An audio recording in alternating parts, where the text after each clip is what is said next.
మత ప్రాతిపదికన 26 మందిని చంపిన పాకిస్తాన్కు అనుకూలంగా మాట్లాడడం సరికాదని, అలా మాట్లాడాలనుకుంటే ఆ దేశానికే వెళ్లిపోవాలని ఏపీ ఉప ముఖ్యమంత్రి పవన్ కళ్యాణ్ అన్నారు.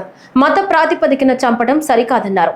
ఇటీవల జమ్మూ కాశ్మీర్లోని పహల్గాం ఉగ్రదాడిలో ప్రాణాలు కోల్పోయిన వారికి మంగళగిరి సీకే కన్వెన్షన్ హాల్లో నివాళుల కార్యక్రమం నిర్వహించారు. ఈ సందర్భంగా పవన్ మాట్లాడుతూ ఉగ్రవాదం, హింసపై అందరూ ఒకేలా స్పందించాలన్నారు. కశ్మీర్ భారత్లో భాగమని, ఇలాంటి విషయాలపై ఓట్లు, సీట్ల కోసం మాట్లాడకూడదని చెప్పారు. ఈ ఘటనలో ప్రాణాలు కోల్పోయిన శ్రీ పొట్టి శ్రీరాములు జిల్లా కావలికి చెందిన మధుసూదన్ రావు కుటుంబానికి పార్టీ తరపున 50 లక్షల రూపాయల ఆర్థిక సాయం ప్రకటించారు. ఎంత క్రూరంగా చంపారంటే, నేను వైజాగ్ కూడా వెళ్ళాను చంద్రమౌళి గారి ఇంటికి. ఎక్కడ తల ఉండాల్సిన చోట తల లేదు.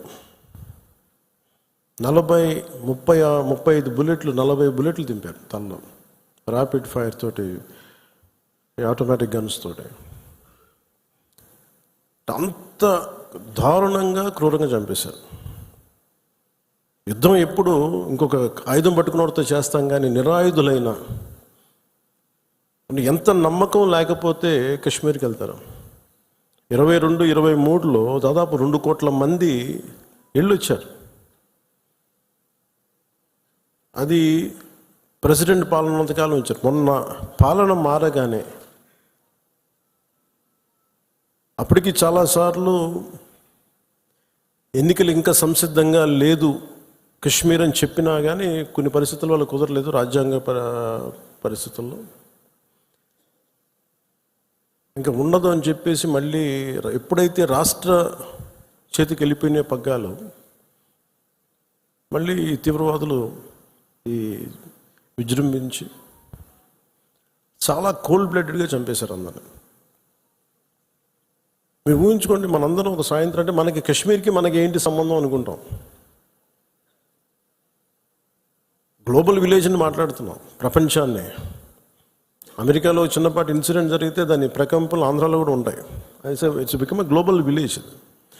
అలాంటిది దేశం సరిహద్దులు ఏమి జరిగినా, దేశం లోపల ఏమి జరిగినా దాని ప్రకంపనలు మనకు కూడా తగిలి తీరుతాయి. మేబీ ఒక సగటు మనిషిగా బతికే మనకి అంత అవసరం లేకపోవచ్చేమో, కానీ మామూలు మనిషికి అవసరం లేకపోవచ్చేమో, కానీ బీయింగ్ ఎ పొలిటికల్ పార్టీ,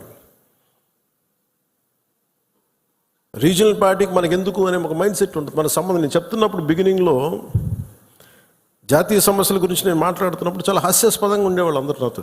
నీకు ఎందుకు ఇవన్నీ స్టేట్స్ విషయాలు చూసుకుంటే, state is a part of the country కదా, state is a part of the nation. Kashmir is an integral part of India that can not be denied. అది మీరు చాలా బలంగా మీరు మాట్లాడాలి. Kashmir is an integral part of India. It will be an integral part of India forever. ఎందుకంటే ఎందుకు మాట్లాడుతున్నానంటే, కశ్మీర్ పేరు కశ్యప మహర్షి మీద వచ్చింది. అమర్నాథ్ టెంపుల్ కానీ, ఇక్కడి నుంచి కేరళ నుంచి కశ్మీర్కి శంకరాచార్య మఠం కానీ, తర్వాత మతాలు మారుండొచ్చేమో ప్రజలు, కానీ అందుకని మీరు దీన్ని చాలా బలంగా నమ్మాలి. ఒక చిన్న గొడవ జరిగినప్పుడు అది మనకెందుకని అనుకోకండి. అందుకని దిస్ ఈజ్ జనసేన స్టాండ్. ఇది నేను బలంగా నమ్ముతాం, బలంగా ఆచరిస్తాం. భవిష్యత్తులో ఇలాంటి సంఘటనలు జరగకుండా ఉండాలి. మనం ఇవ్వగలిగేది ఏంటంటే, ఒక నాయకుడికి దేశాన్ని, ఒక చిన్నపాటి ఇంటిని నడపాలంటేనే కష్టం. ఇన్ని రాష్ట్రాలు, ఇన్ని విభిన్నమైన సంస్కృతులు, ఇన్ని భాషలు, ఇన్ని పొలిటికల్ పార్టీస్, వీటన్నిటి మధ్య వైరుధ్యాల మధ్యలో ఒక ఏకాభిప్రాయంతో ఒక దేశాన్ని నడపాలి ఒక ప్రధానమంత్రికి అంటే ఎంత కష్టమైన పరిస్థితి అది. అలాంటి వ్యక్తులకి మనం ఇవ్వగలిగేది చిన్నపాటి ఊతం అంతే, చిన్నపాటి ఆసరా. ఎక్స్ట్రా గొడవలు క్రియేట్ చేయకుండా కొంచెం బాధ్యతగా మాట్లాడటం, అవసరమైన చోట భుజం కాయటం. As part of NDA this is our responsibility.